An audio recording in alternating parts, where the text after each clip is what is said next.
In today's video, we check out a Gibson R5 Gold Top, but this guitar has a little secret. This is the bullion gold finish, a gold finish that goes all the way around the guitar, including the top, the back, and the neck. This is a mod shop exclusive, so let's get it out the case and get shredding.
Hello guys, welcome back to Squealing Pig Guitars, the home of luxury shred machines here in Nottingham, England. My name is Keightley, and today we're coming to you from a new film studio. As you guys can see, we've got so much more space to play with now. I'm really happy with the move. Got a really cool set with lots of lights. It's still a work in progress, as you can see. We still need to fill these racks with a few more guitars, and we've got a few extra things coming to the set, but overall we're really happy with how it's turned out, and this is all because of the support you guys have given on the videos, and we're just trying to grow this YouTube channel bigger and bigger. Please subscribe to this video if you're not already, and leave a like rating and comment down below. But let's get into this Gibson Mod Shop exclusive. So first off, what is the Gibson Mod Shop? If you guys don't know already, the Mod Shop is basically where Gibson takes factory second guitars, so guitars that may have a blemish or a fault in some way, may not be functional, it may just be cosmetic, most of the time it is, and they either get refinished, they get fitted with new pickups, they basically get modded up to have another life. So you can always tell if you have a Mod Shop guitar because it has a little stamp on the back of the headstock saying mod. So in this case today we have an R5, a reissue of a 1955 gold top P90 loaded Gibson Les Paul, and these were obviously made in 1955. But this one is like no other. It actually has what we call a bullion gold finish, which is a very unique finish from Gibson where they actually finish the entire guitar in gold. So the neck, the back of the headstock, the body, all that type of stuff has the gold finish on it. It's also had upgraded gold hardware. So let me get it off the stand and show you a closer look at this guitar. So here we are guys, I've got the guitar in my hand, and from first impression this has such a rich, regal looking gold top. It's not greened out at all, it's very, very prosperous if you will. Has a very mustardy type look to it. As you can see we have the black plastics on here which I think really elevate that gold finish. But starting off, all 55 reissues or R5s have a mahogany body with a maple cap, mahogany neck and a rosewood fingerboard. And typically, the top would be only finished in gold and the back would be natural. But in this case, as you can see, we have that bullion gold finish, we have that gold kind of metallic finish all over this neck. Obviously, this is a Mod Shop finish, so it is a little bit thicker than a usual Gibson custom finish, I'd say. But it really does reflect the light differently to a normal gold top. A good way to compare the colour of this gold top is with a kind of standard 57 gold top. This is a relict one, which has a bit more of a green hue, a little bit darker as well. This guitar is definitely a lot brighter than this guitar, but you can see kind of the difference between these two. Obviously, typically on a classic reissue, you'd have cream plastics like this guitar has. Obviously, this is a 57, so this has PAFs, but a 55 would have P90s. So basically in this guitar we have the Gibson Custom Shop P90s. We've got 2 volumes, 2 tones with the speed knobs, as this is a 55. We also have the thumb bleeder knobs. The little thumb bleeders get their name because obviously as you stick your finger on them, it makes your thumb bleed. But it basically indicates what number of volume and tone you're on. A 3-way switch. We have a black pick guard, obviously black plastics all on this guitar with gold hardware, which looks really, really cool, obviously on this finish. We have a wraparound stop tailpiece. These obviously have drawbacks because you're not going to be able to internet your guitar perfectly. But that being said, there is a little grub screw here which allows the bridge to move back and forth this way. So obviously you can dial it in fairly close. Moving down onto our neck now, we have that kind of very thick baseball bat profile that you get on the 55s. This does feel a little bit thinner than the 57, ironically, because typically as you go further back in the years, the thicker the neck gets. But this has a really nice rounded feel. My only criticism of this mud shop finish is you can definitely tell it's a refinish because it sits slightly higher than the binding. As I zoom this in, you can maybe see the finish is slightly higher than the binding, so there's a slight lip there. But it's still a very comfortable finish. I find that you can still play very nicely on this guitar. It just feels a little bit less rounded and a little bit less silky smooth.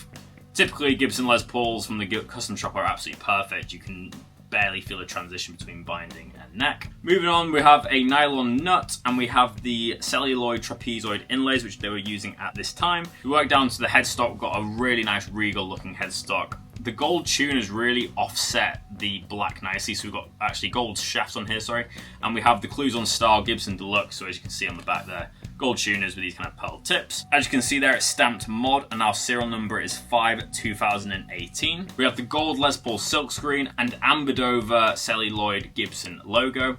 We obviously have the bell truss rod cover, and as we work our way back down, we can just see how beautiful this guitar is. It's also important to note that this is a part of the 70th anniversary of Gibson Les Paul, so you've got 1952 to 2022, so this is the 70th anniversary one. So guys, now we've taken a look at the specs of this amazing Gibson Les Paul, let's plug her in and see how she sounds. So let's get to the tone demo. So guys, welcome to the tone demo of this amazing R5 Gibson custom guitar.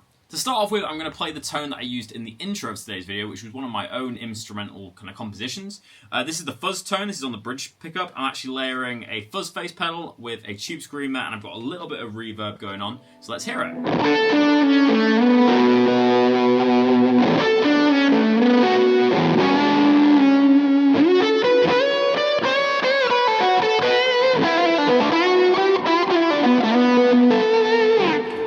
P90s react really nicely to fuzz tones, a little bit like how a single coil reacts to a fuzz tone. It has a really nice kind of organic tone that isn't too overstated. Especially for these bends, it sounds incredible.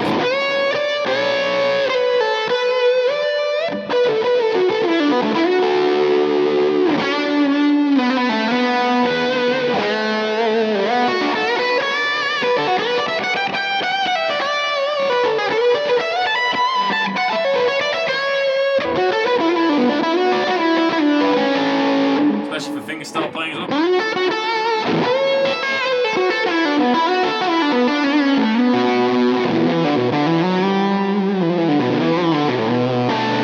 There's definitely a reason why Jared James Nichols and Chris Buck use P90s, because they react so nicely with fuzz.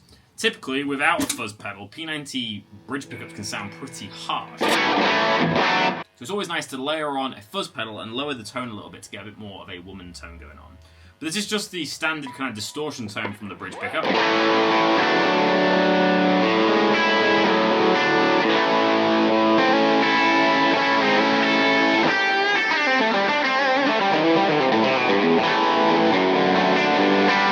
a really nice snap to it.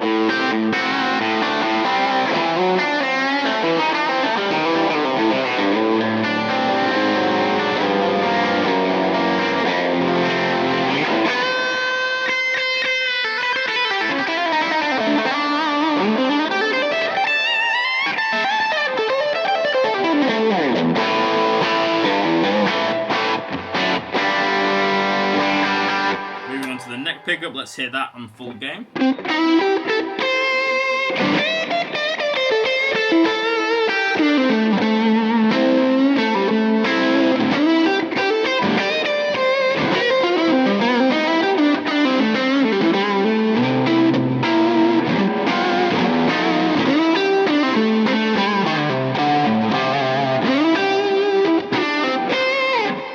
Tones, but obviously P90 pickups are very well known for gain tones, but how do they sound on the clean tone? Let's hear it now. So I've still got the same channel on the amplifier. I'm actually using an AC30 profile, and I've just taken off the delay pedal, so I've got this nice kind of warm, clean tone. So let's hear it.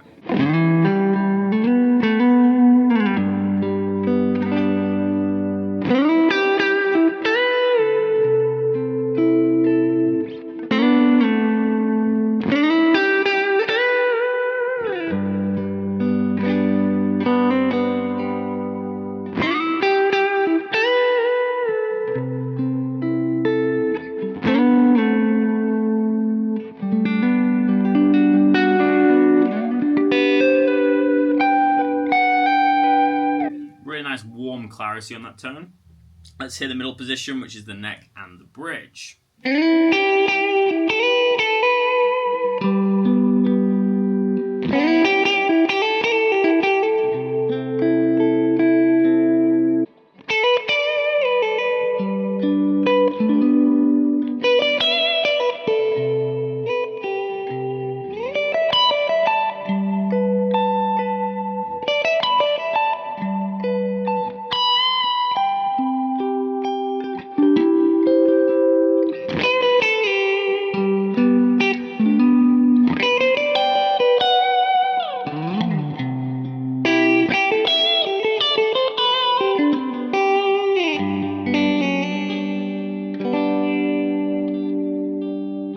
Finally, let's hear the bridge pick up.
So guys, that brings us to the end of another video. I really hope you've enjoyed the first video coming from this new film studio.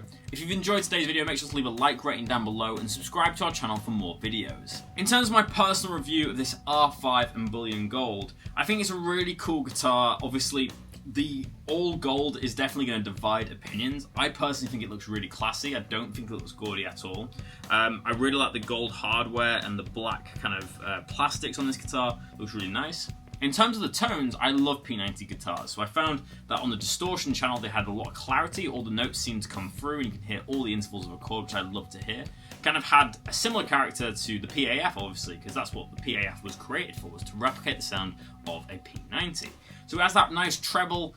These pickups are also very kind of quiet. They don't make a lot of hum at all, which is nice to, I guess, a nice bonus. It shows the quality of the craftsmanship. This finish is quite thick. Obviously, this is a mod shop finish, so this isn't kind of a standard option from the custom shop, so it is one of a kind.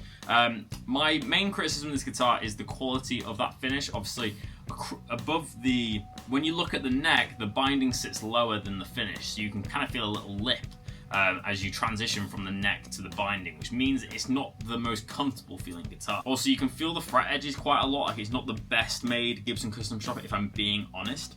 But that being said, it does have a nice kind of lacquered feel to it, and obviously it does stay in tune very nicely. Again, obviously the drawbacks of having a stop tail bridge is that you can't accurately intonate this guitar perfectly. Obviously you do have these little grub screws where you can intonate the guitar. I didn't notice any problems for today. I thought it sounded pretty much in tune the entire episode. You guys can let me know as well what you thought it sounded like. But I would say they're the two main drawbacks on this guitar in my opinion. The fit and finish of the neck and the stop tail piece being a wraparound. Personally, I'd prefer like a 56 spec, so an ABR1 bridge with the stop tail piece and a little bit more of a cleaner finish job.